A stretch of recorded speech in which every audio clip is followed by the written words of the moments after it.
Thanks to the iHarvest Indoor Garden for sponsoring On The Ledge this week. If you've ever wondered why indoor hydroponic gardens have to be quite so, well, let's be frank here, ugly, then it's time to take a look at the iHarvest Indoor Garden. It's compact enough to fit in the smallest of living spaces, taking up just 2.5 square feet of floor space, but it's also beautiful enough to take centre stage in your home. And it allows you to produce fresh fruit and vegetables all winter long using the clean technology of hydroponics. And the good news is that's great for the environment too, because the iHarvest uses 90% less water than traditional gardening and 60% fewer fertilisers than supermarket fruits and veggies. So why not add greenery and fresh food to your life this winter by pre-ordering your iHarvest now at igworks.com.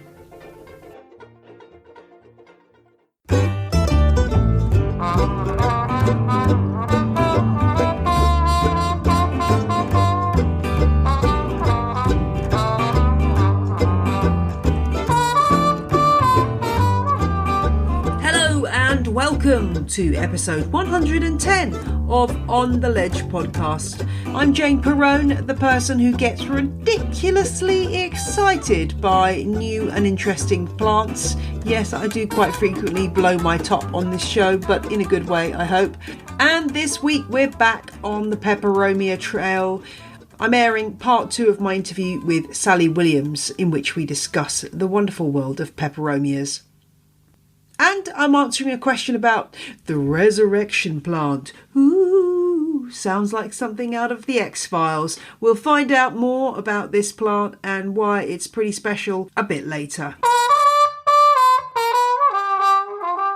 I was at Cactus World Live at the weekend and had a wonderful time geeking out over all things hot and spiky and chatting to Anne Swithinbank and Tom Hartdyke, and I'll be bringing you that live show as next Friday's episode, so we'll be looking forward to that. And if you're a Patreon subscriber, you can hear my audience with Jane Perrone as a Patreon extra, which is available now. Just a reminder that I'm at the Garden Museum this Sunday, the 29th of September 2019, for the Garden Museum Houseplant Festival, and it looks like it's going to be absolutely packed, so I would get there early if you can, particularly if you don't have a pre-booked ticket, because it's going to be crowded. I'm looking forward to seeing you there, and if you come up to me and say, I love On The Ledge, I will have some stickers for you, so look me up. And I'm taking part in a houseplant clinic along with some other houseplant enthusiasts, so that should be fun too. And if I can get the recording to work, then I will put that out as a podcast episode as well. So that's pretty exciting stuff. And then I think I'm going to go and lie down in a darkened room because I've been so busy flitting hither and thither with On The Ledge recently, and I've got so many episodes stacking up that I need to run. So it is exciting times for On The Ledge. I also wanted to mention that every fortnight I do an hour-long houseplant chat on Twitter called Houseplant Hour. That happens every other Tuesday, and the next one will be on Tuesday, October the 8th at 9 p.m. UK time. And I'd love to see you there. It's just a great Twitter chat to talk about houseplants and share your pictures and ask questions and just generally have a lovely avoidance of bad news hour, which is most welcome, I think you would agree. So if you're not on Twitter, get yourself an account and join me. One of the most exciting things that I've learnt from Sally Williams, national collection holder of Peperomia cultivars in the UK, is an amazing propagation technique for peperomias, which is so simple yet so easy and low maintenance. And it really has changed the way that I propagate a lot of plants, not just peperomias, but also certain things like Hoyas and some begonias. It works really well for them too.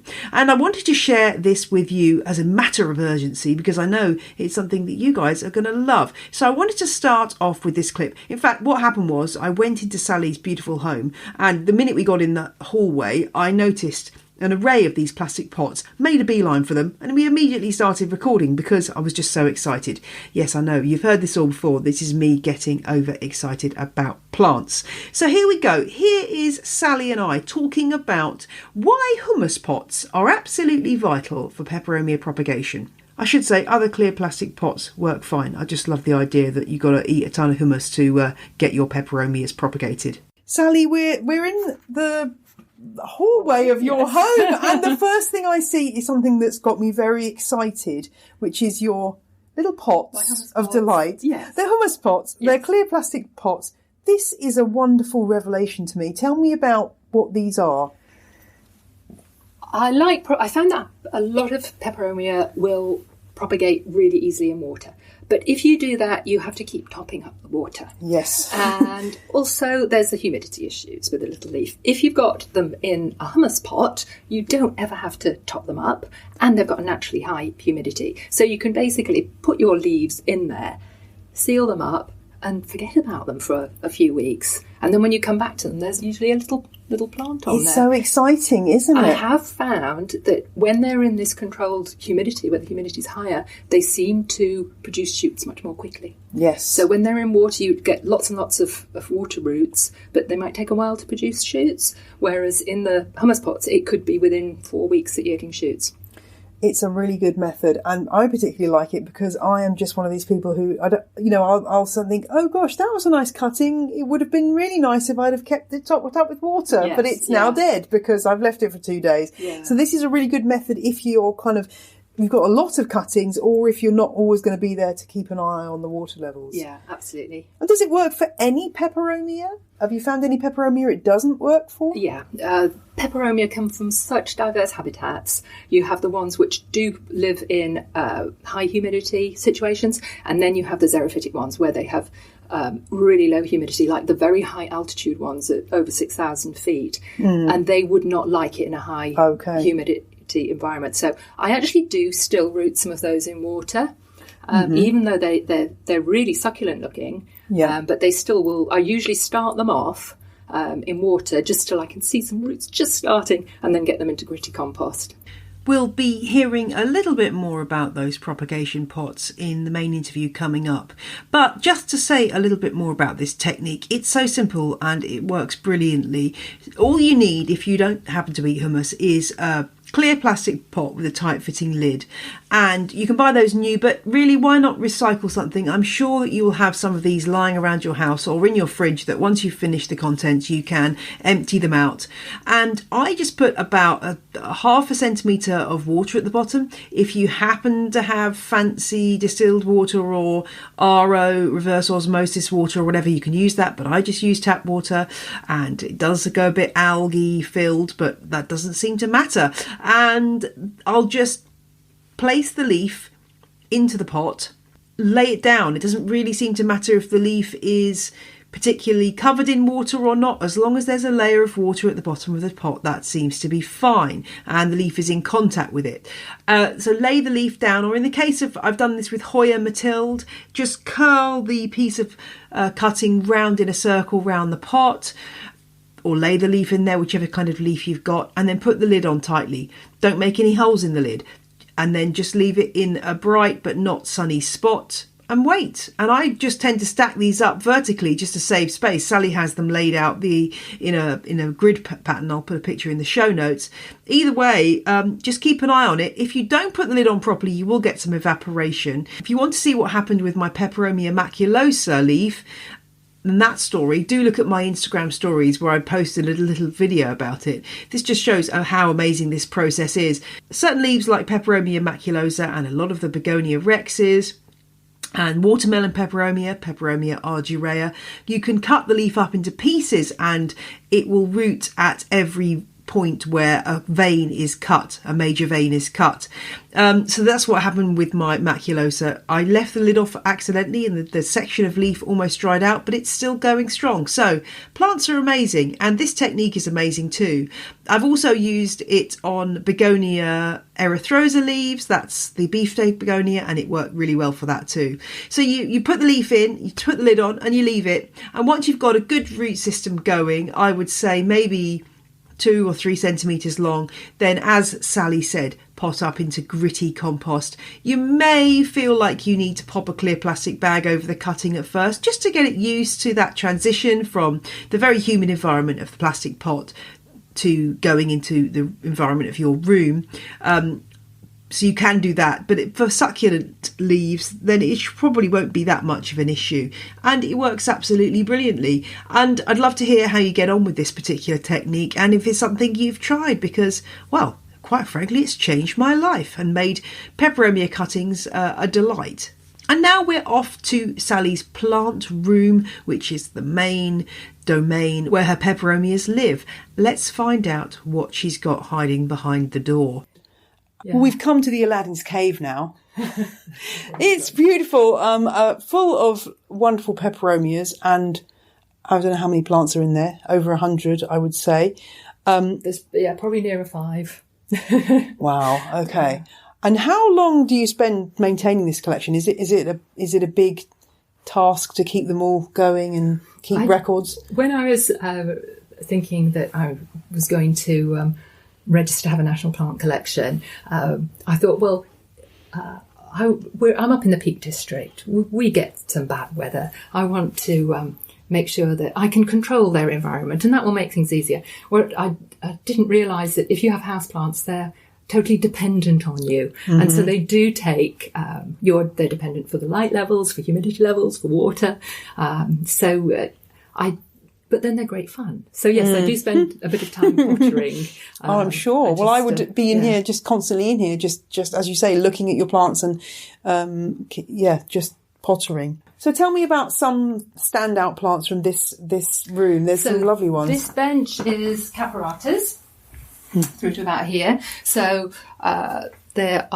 we've got, this is a nice one. It's very popular, Lunar Red, and similar to that, but just with smaller leaves. So it's still a red coloured one, is Schumi Sierra Sunset Schumi Red.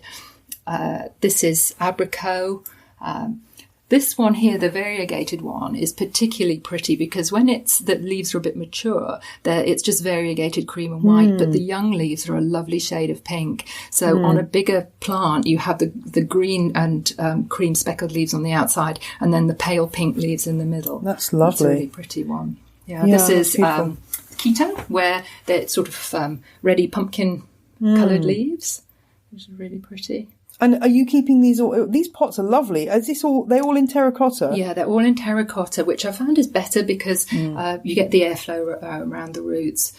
With peperomia, all peperomia are unusual in that they have on the epidermis of the top surface of the leaf, they've got a layer of water conserving cells. So they're not reliant on their roots to bring water up. In fact, they like their roots to be not too wet at all. So they're really are happy being misted. So I mist them twice a week.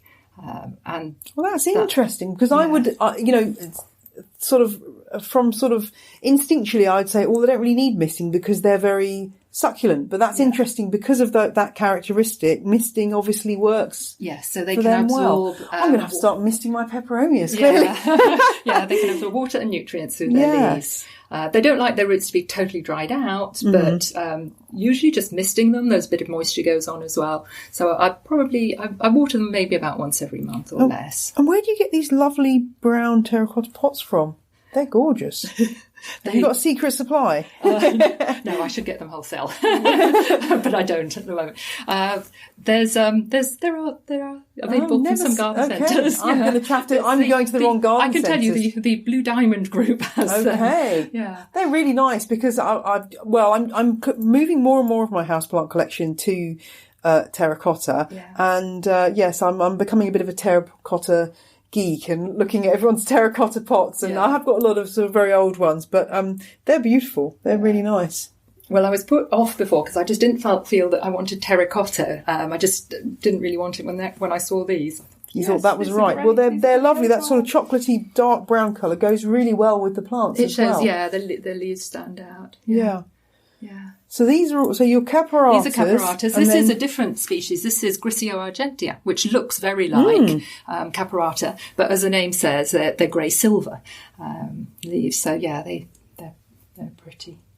And on the top row, this is if we've got this big hanging one, which is Peperomia nitida variegata, and everybody calls it Peperomia scandens variegata. It's not the correct name. Yes, I'm glad. Nitida variegata. I think we had a question on this on Facebook, and I think you stepped in and said this is what it is, because it's one of these ones that people just get wrong, which is good. Yeah, good to get the and correct. That's the unvariegated form. Yeah, that's so a lovely. plain one. I mean, I don't think I've ever really seen that. That doesn't seem that widely available, unless I'm looking in the wrong places. Again, perhaps it might be a plant that comes around. It's having a moment. It's having a moment. Yeah, over the last 3 or 4 months, I've seen some available. I've seen some for sale. Interesting. So, yeah, look out for it. Yeah, these are some pretty ones. These are with very small little leaves in what's called verticillasters, so in little groups of 3 or 4, and tiny white flower spikes. They are tiny, those flower spikes. So this one's Peperomia hoffmannii. It's quite often sold as Isabel. I've never seen that. That's great. If you look at these ones, I've had these ones for quite a while, and because in this plant room I don't do anything to increase the humidity, they do get an occasional misting, but if you just feel those leaves, they've really absorbed moisture. So even though that's not, they might not grow normally in such a humid environment, they're okay with it. So they're fine with that. Yeah. Yes, and is that the string of, as people call it, the string of turtles, which is so popular? Yeah. Peperomia prostrata. Yeah. And it's got such an amazing pattern to the leaves, which is just makes it delightful. It is. It's really pretty little thing. Yeah. And that really likes misting. And that then they almost look like little jewels then, because they have this clear bubble on top from the humid spray. Yeah. So a lot of plants, if you're propagating peperomia, if it's the rosette forming types, and so that would be things like caparata, the watermelon one, the agaria, Napoli Nights, Mendoza, Brasilia, the ones that form sort of like a rosette shape, Marmorata, the then they propagate very well from leaf cuttings, so from petiole cuttings. If it's a trailing one, then you tend to find the adventitious roots at the nodes, and they are happier being propagated with just a little length of stem. So you can put that in a hummus pot, and that will send out more roots really quickly. With this one, which is Peperomia pecuniifolia, this one you would think would need a length of stem because it's a traily type, but Peperomia, because they're succulent, if you move them or give them a hard stare, a leaf might drop off. We've all been there. Yeah. And so I thought, well, I'll just shove them in some earth. And it takes a lot longer, but you do get them. Yes, so it's a bit like the Hoyas, where you see a single leaf growing and you think that's never going to get any further. But then occasionally it does. Yeah, look at that. Yeah. That's really great. But the amount of time it takes for them to grow compared to putting a little length of stem in, You've got to be patient. Recommend that, yes. I see. Yes. Yeah. So here are some more of the window-leafed ones: Peperomia columella, Peperomia nivalis, some more unusual ones: Peperomia straurii, Peperomia congesta, Kimnatii. And what is it that what is it about these particular ones that you love? Are these some of your favourites? These because they're unusual and rare? Maybe because they're unusual and rare. Maybe because although they're succulents, they're really not fussy at all. So they're quite happy to grow. They put up with higher humidity, and what happens is, as I mentioned before, when they to conserve water when it's times of drought, the leaves fold up. So if they're in higher humidity conditions, the leaves can open out. So I've got a few here because it's quite humid in this room, just because there's so many plants where the leaves are opening out. Then there's another subgroup of peperomia which are really exciting, which are called the geophytic ones. Oh, I was going to ask you about that little one, because it seemed a bit of an outlier there. That looks amazing. Yeah. So these have got a cordex. So they're cordiciform. Right. So they have an underground organ, and the leaves grow directly out of that. And they're also deciduous, so they die down over the winter. Yeah, that's fascinating. So they're really pretty with a sort of an umbrella-shaped leaf. I love that leaf. I love an umbrella leaf. That's something any plant with an umbrella leaf is a winner for me. Yeah. We'll be hearing more from Sally about her Peperomia collection after a little bit of Q&A. And this one comes from Steve this week, who got in touch to ask about the resurrection plant, aka the Rose of Jericho, aka Selaginella lepidophylla. I say the Latin name because, well, I love saying Latin names, but also because Rose of Jericho and the resurrection plant can refer to a few different species. But this is a plant that you may have seen online. It's one of those things that tends to turn up on social media as a time lapse of this brown desiccated ball that slowly over the course of about 24 hours opens up like a flower and gradually turns green when exposed to water. And this is the wonderful thing about this particular plant, this member of the spike moss family. If conditions are very dry, it curls up into a ball, and then when water is back again, it will then revive itself. And that's a reaction to growing in desert conditions where obviously water is sometimes in short supply. This is a really fascinating plant, and one that is sold as a bit of a horticultural novelty, I guess, a bit like sea monkeys or those grow your own crystal kits. But looking online, anecdotally, I can see that a lot of people buy these plants and end up disappointed. Sometimes they buy this brown lump and put it in water and absolutely nothing happens. It doesn't revive. It is dead, because ultimately this plant will do this seemingly magic trick. But eventually, if denied water for too long, it will die. Some people are disappointed the plant doesn't actually do what it's advertised as doing. Other people then struggle to keep it alive once they've done this transformation. You can plant it in a pot and make sure it's in some gritty compost. Obviously, it's from a desert environment, but lots of people report that they just can't keep this plant happy over the long term. So Steve got in touch to say that he had put in an order for this plant, but then got a bit concerned because he was hearing anecdotes about Selaginella lepidophylla being taken from the wild and being sold in an unsustainable way. This plant comes from Central America, Mexico, places like that. And I didn't know the answer to this one, so I sought out some expert advice. Jeff Benker is a horticulturist and paleobotanist who pioneers the conservation and interpretation of ancient plants. In other words, exactly the person I needed to chat to on this issue. Jeff told me the plants are wild collected and so far they are rarely grown successfully. I do not encourage purchasing S. lepidophylla because the wild harvest that is taking place is not going to be sustainable in the future. Most plants offered for sale are long dead, even though they appear green when hydrating. For another take on the matter, I had a quick chat with James Wong, who you'll be very familiar with if you're a regular listener to the show, the UK-based ethnobotanist and houseplant lover. And he said that he doesn't think anyone in the EU, at least, is growing this plant. But he did point out that the species is listed under the conservation status not threatened, which means that it isn't currently under any threat of extinction. Although, of course, if wild collection goes on, that could put the species at threat in the future. What he does say is that if wild harvesting is done in a sustainable way, and he does point out that that's a very big if, this may not only be environmentally benign but could have benefits such as giving local people an incentive to protect these habitats. And he describes the whole debate as a complex one. So what I would say is ask questions of your supplier wherever you are in the world and wherever your plants are coming from, and this applies to any plant that you grow. Ask questions of your supplier. Where's the plant material come from that you're purchasing? Are these plants wild collected or have they been raised in a nursery environment? These are the kind of questions that will force suppliers to be transparent about what they're doing and also allow you to make more informed choices about your plants. Personally, the resurrection plant for me is not one I would be going out and buying. I think it's a bit of a kind of a horticultural one-hit wonder, if I can put it that way. In other words, you're buying this plant for this dramatic process, which, if Jeff's right, then a lot of the plants actually won't be doing this. You'll be disappointed.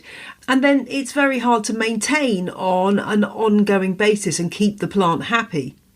And it's something that may have travelled thousands and thousands of miles, all for the sake of, a bit of a splurge and of excitement when, you could watch a time-lapse video on YouTube instead and perhaps save yourself the money and the time. But do bear in mind, this species isn't under threat at the moment. So there is an argument to say that this isn't really a problem for this plant. And there are plenty of other house plants that are very endangered in the wild, which we should be perhaps more concerned about. It's an interesting one. I'd love to hear your thoughts. And if you've got any knowledge or expertise in this area, or know of anybody raising these plants without taking them for the wild, I'd love to hear from you. Do drop me a line at ontheledgepodcast@gmail.com. And do check the show notes for some links to time lapses and further information about the resurrection plant. And do get in touch if you've got a question for On the Ledge. I am always happy to help if I can. And do remember that you can join the Facebook group Houseplant Fans of On the Ledge. We've got over 1,000 members now, so do come and join us. And if you've got a question, you can always post it there for other members to chat about and hopefully find you an answer, because we're a very knowledgeable and friendly bunch. I'll include a link in the show notes if you're not sure where to go to find that. And now let's head back to Sally's Peperomia room. Sally needs to keep at least 3 of every cultivar or species that she takes care of for her national collection. So a lot of her plants are just huddled together on her benches, which makes them very happy because it's nice and humid that way. But she's also got other ways of displaying her plants. Here I am asking her about a lovely plant stand showing off a particular group of peperomias. Take a look at the show notes for a picture. These are all Peperomia obtusifolia cultivars. Yeah. So there's the plain non-variegated one. There's the irregular variegated one where it's just splashes of green and cream. There's the one where they've got creamy gold edges to the leaf, and this I think is the most interesting one, where it's a combination of dark green around the edge and then a bit of splashing and then dark green in the middle. That's lovely. Yeah, so that one's called Peperomia Golden Gate. It's quite an unusual one. There's also a lime green one where it's mid-green leaf with little darker green splashes. Well, I can see why this is a collection that absorbs you very much, because they are such a wonderful group of plants. This is making me want all the plants. Well, I did say to my husband before I left, "Am I allowed to bring back any plants?" And he said, "Well, okay," because I think he knows. I don't know what your family feel like about your collection, but I think he's kind of accepted that there's always going to be a lot of plants. As long as he can still walk into rooms and out again safely, he's happy. I'm allowed any plant I want as long as it's a peperomia. Nothing else. That's a good way of looking at it. Yeah. These are gorgeous. I saw these at a Dutch plant show, these Piccolo Banda, Albo Vitata. That's a beautiful leaf. Pretty, aren't they? Yeah. With the stripe and then the dark purple lines, and then the red petiole. Yeah, they're gorgeous. I was wanting just to show you with these because this one here is flowering away. It's got how many 6 flower spikes, which are branching with panicles and other flowers. But you can see what it's done to the base of the plant. Yes. It's putting all its energy into these flower spikes. Okay. So it's a good idea when these flower spikes have finished, what will happen is they'll continue branching and producing leaves. Right. And the rosette at the bottom will suffer. So when they've finished flowering, when the flower spikes have died off, cut them right down to the base so that the plant has a chance to bulk up again and get stronger. Can you do a lot of sort of pruning and adaptation to change the look of an individual plant? And I'm just thinking about Polybotria raindrop, in that I've seen ones which are quite sort of squat and then some which get very, very tall. Do they take to kind of pinching out bits to make them more bushy? Well, yes, it tends to vary a bit. If you think about peperomia, they haven't got a great root system. So they haven't got stores to throw a lot of energy into putting new shoots out if you do prune them. So I'd say, yes, certainly prune them, use the prunings for propagation material in case what you'll end up with isn't that great. But yes, you can certainly do it, and it does work. Yeah, you can definitely improve the appearance of the plant with pruning it, but it's not like a plant which has got a great root system which can then bounce back. Got you. That's so interesting about the roots, because I'd never really thought about that before, but that is useful to know when you're thinking about pot size and also how you're treating the plants in terms of misting. That is really, really interesting. Well, with the pot size, I do a couple of things. One is I do keep them in quite a small pot. They quite like that. But also I tend to put maybe 2 or 3 3 maybe in the same pot. And then you can use a slightly larger pot. And because they're all absorbing the water and the aeration, then they're a bit happier then. I think one of the problems with modern houseplant pots is or cash pots that people then put inner pots into, is a lot of them are very, very small, and too small really to work as a pot. Yes. And therefore you do get this. In fact, I've got one of these, is that Rousseau? Yeah, Eden Rousseau. Yeah. I've got a tiny one in a tiny pot, and I just can't keep it at the right level of moisture because it just dries out so quickly. Yeah. I was thinking to myself the other day, I need to put that as an underplanting under something else, a bigger peperomia, just so that it's able to get the right amount of moisture, because it's just sat there and it hasn't died, but it hasn't grown at all. Yeah. So that's, I guess, what I mean. Have you ever tried that, experimenting with putting different things in the same pot?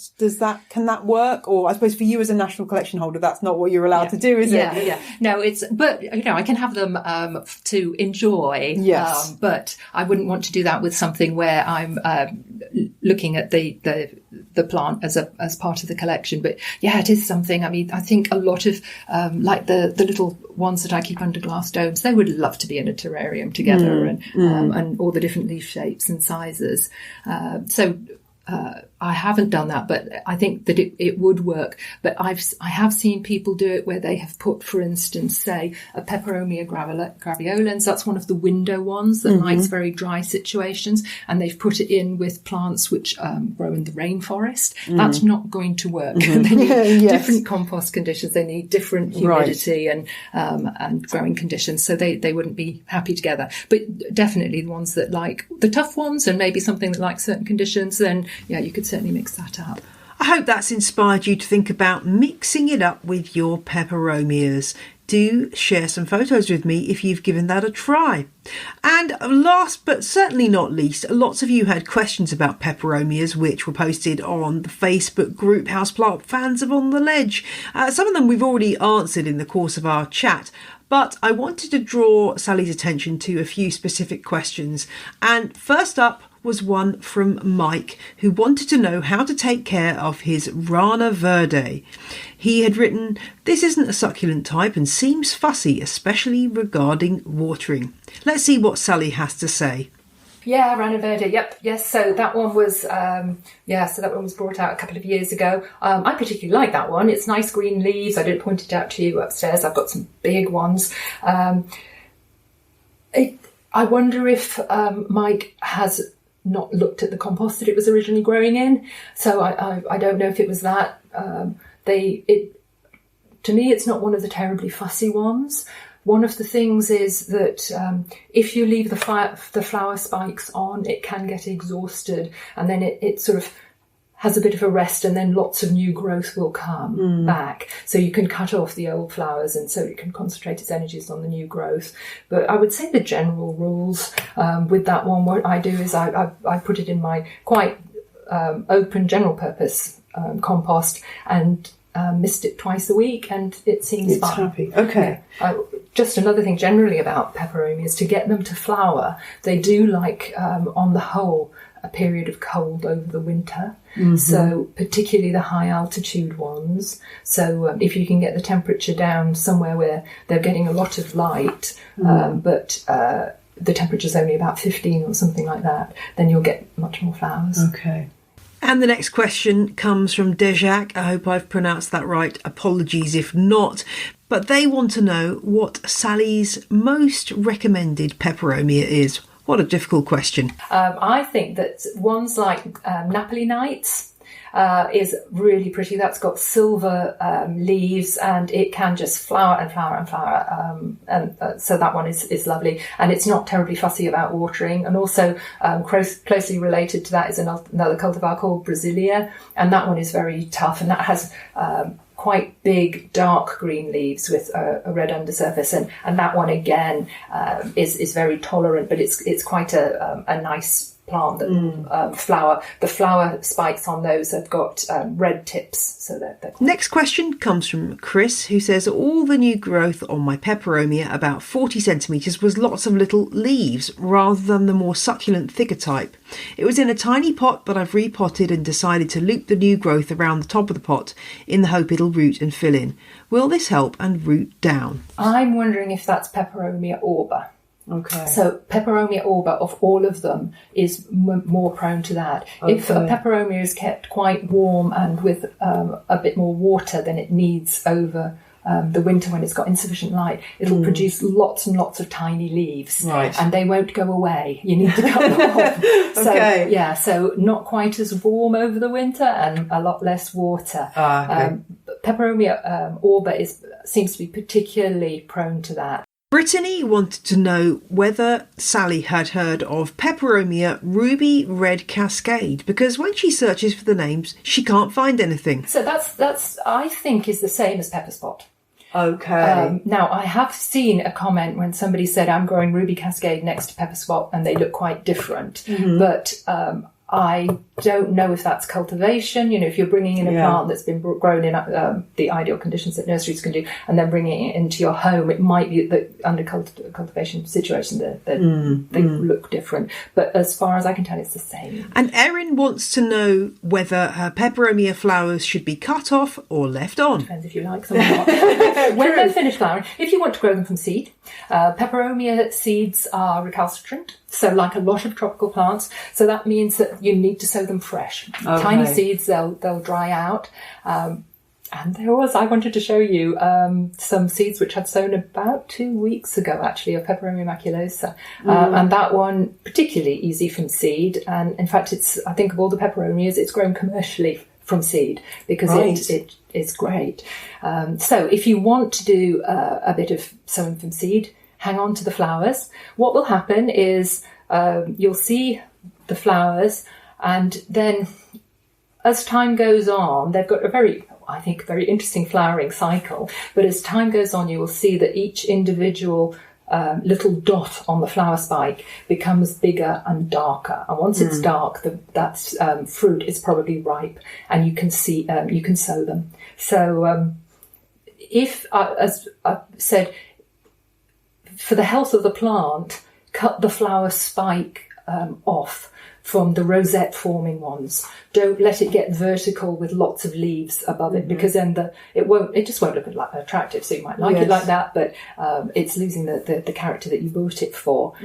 Whereas before you do that, you can conserve the seed and just put it in a hummus pot with some compost, and within a few weeks they'll be germinating. And quite a few of you asked about curled leaves on various species and cultivars of peperomias. And here's what Sally had to say on that subject. I've heard all kinds of explanations for particularly Peperomia polybotria leaves, where they're curling or taking an odd shape, and it's either that it's too hot or not humid enough. Light levels, too much, too little. Is there any chapter and verse on this, or is it just so difficult to tell depending on the individual conditions of the plant?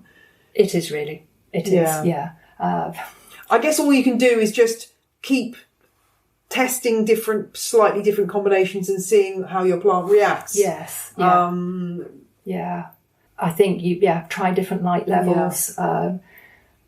When they have got curled leaves, if you're misting them, then you can get water sitting on the leaves, and then that can cause marking. It's not great, but I think it is a light level thing, and just try different light level. And watering, you can, if they absorb too much water, if they're in too humid an environment, then the leaves can get really, really thick. Yes. And then they will curl over just because of the thickness of the top layer. And to finish up, Some of you had asked about fertilising your peperomias, and here's Sally's answer to that. And it's intimately tied up to watering procedures as well. And just tell me about your watering technique, because I'm looking here and I don't see drip trays under these. How do you go about watering all these many plants? They don't get much watering because they right. mist. Yeah. Yeah, so you're misting them, but you're not watering them that often. I give them an occasional bit of water, but it's not enough. They're on a metal tray, even though it's flat. There isn't really that much runoff. So Oh, well, I guess that makes life easy. As I say, it's interesting. I'm so interested by the misting thing because I don't think I've ever misted a peperomia, but I've clearly been getting that wrong. So I'm going to start misting. With misting, the other advantage is, because I use a foliar feed, is that you're not going to get that build-up of mineral salts. Of course. In the same way that you can do if you're feeding them onto the... So what foliar feed do you use when you're doing that? Is it just a general houseplant foliar feed that you... Yes, I do. Yes. Yeah, that you put into your water? Yes, oh, okay. Yeah, at a low concentration. Yeah. There's one called... is it called houseplant mist? But then yes, quite uneconomical if you have hundreds and hundreds of plants. Yeah. But you can use their water on one, which is houseplant focus, at a lower concentration. Right. Yeah. And that seems to be okay. I keep intending to give them a bit of a seaweed boost as well as a treat. But the thought of strong smell of seaweed in the house is putting me off. Yeah, I can understand that. Yeah, intending to do that. Yeah, and presumably that's just during the growing season and then easing off. Yes, yeah. I do look at them, and depending on the humidity in the house, because the succulent types, they're quite happy with low humidity. It can be very, very low humidity at a very high altitude. But the others, particularly in centrally heated houses, so I might give them a bit of misting, but you're not running the risk of root rot if you're misting them. Yes, of course. So, yeah. Oh, well, that's a revelation, and what a wonderful collection. And I mean, it's a credit to you that they're all looking so healthy and lovely. Do you ever get things wrong and find a plant struggling and cursing yourself because you haven't got things quite right, or are you so experienced that doesn't happen anymore? I think that there are some plants that I don't find as easy as others, and there's other ones which are really, really easy, but I think I've sort of got it right now. But because I'm getting new plants all the time, some of their requirements surprise me. This one, Peperomia rugosa, which I got recently, I think that one's held under the name is Ecuador. This one, I was really surprised that it doesn't like it that humid. I had it in my plant room where the humidity can be quite high. It's got big, thin leaves with a slight silver area down along the veins, really big leaves, and because they're thin, generally with peperomia there's a situation where the more succulent the drier they like it. This is very thin, so I would have thought that it wouldn't like dry conditions, it would like humidity, but it doesn't really. So there's always a new challenge. Well, it's an amazing collection, and thank you very much for sharing it with me. I'm totally overwhelmed with peperomia joy. It's very exciting. Thank you very much. That's a pleasure.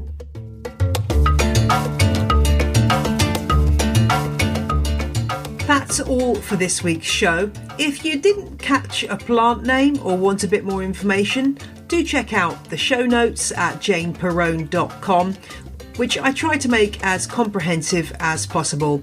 And in those show notes, you'll find details of Sally Williams' collection, which is open to visitors by appointment.